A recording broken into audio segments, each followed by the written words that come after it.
Thank you so much. నా కొత్త లుక్తో కొత్తగా ఉంది నాకు కూడా. So Shweta, Swapna, first of all నీకు థ్యాంక్స్ చెప్పాలి. You recently hosting really very good.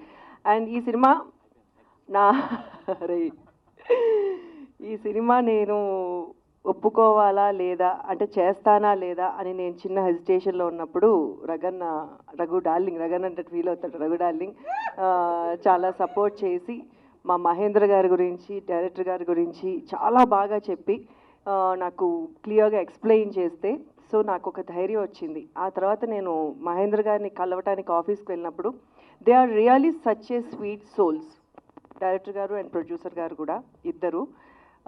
So అప్పుడు ఎస్ అంటే ఆడపిల్లని సినిమా ఇండస్ట్రీకి తీసుకురావచ్చా లేదా అని చాలామందికి భయాలు ఉంటాయి. సో యాజ్ ఏ మదర్గా నాకు కూడా కొంచెము వీళ్ళు ఎంతవరకు చేయగలరు అని నాకు చిన్న భయం ఉంది. ఆ ధైర్యం నాకు వాళ్ళిద్దరిని చూసిన తర్వాత కళ్ళు మూసుకుని డైరెక్టర్ గారి చేతిలో, ప్రొడ్యూసర్ గారి చేతిలో హ్యాపీగా నేను పెట్టచ్చు అనిపించింది. So thank you sir, thank you so much. ఈ సినిమా డెఫినెట్గా సక్సెస్ సాధించాలి.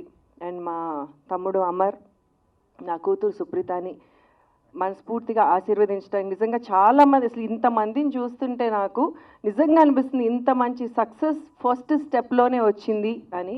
Thank you so much. And ఇక్కడికి